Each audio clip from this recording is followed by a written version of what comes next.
प्रणाम भाई और बहनों। आज हम राहु के बारे में देखेंगे। ये राहु क्या है। हमारे हिंदू ज्योतिष शास्त्र में राहु का बहुत बड़ा मुख्य स्थान है।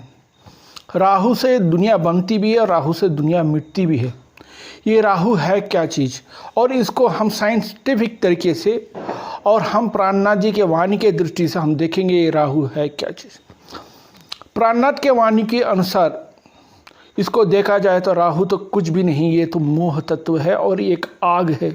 जिस आग को हम आंख के दृष्टि से देख भी नहीं सकते और महसूस तो कर सकते हैं, लेकिन इसको हम अगर मटेरियल फॉर्म या जड़ पदार्थ में देखा जाए इसको हमको बहुत बाखूबी से समझ में आ जाएगा। पहले हम आते हैं पृथ्वी पे।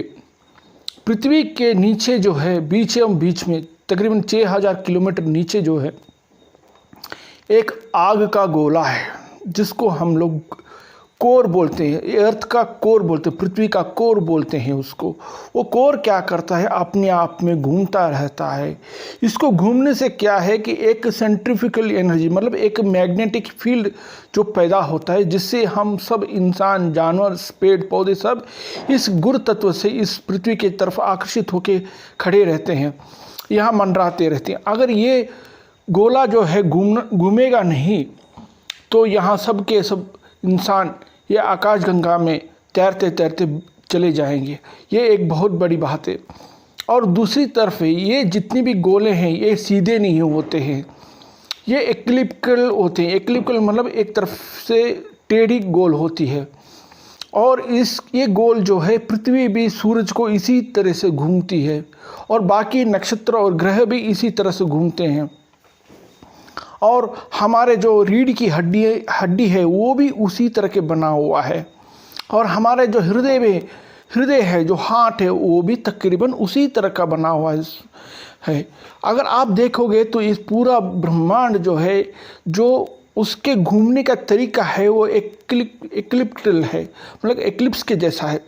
वो सीधा नहीं, सीधा एकदम 360 डिग्री में मतलब 360 डिग्री के में अंदर में नहीं आती है। और ये जितने भी गुरु तत्व पैदा होते हैं ये सब उसी रूप में हैं।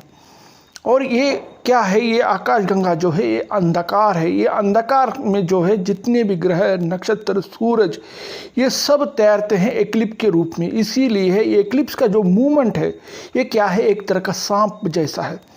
आप देखोगे पृथ्वी का जो है एकदम गोल गोल ऐसा जाता है जैसे सांप जाता है, सांप के जैसे। सांप सीधा नहीं जा सकता, एक टेढ़े होके एक्लिप्स के जैसा जाता है। आधा एक्लिप्स होके जाता है वो। इसलिए इसको ये ब्रह्मांड है, ये राहु है।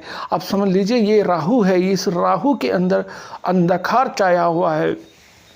इसलिए आपको विष्णु भगवान को देख सकते हो कि 5 सिर वाला नाग पे और लेटे रहते हैं। 5 क्या है, ये 5 को आपको समझ लेना चाहिए। ये 5 क्या होता है, मोह, अहंकार, काम, क्रोध और लोभ।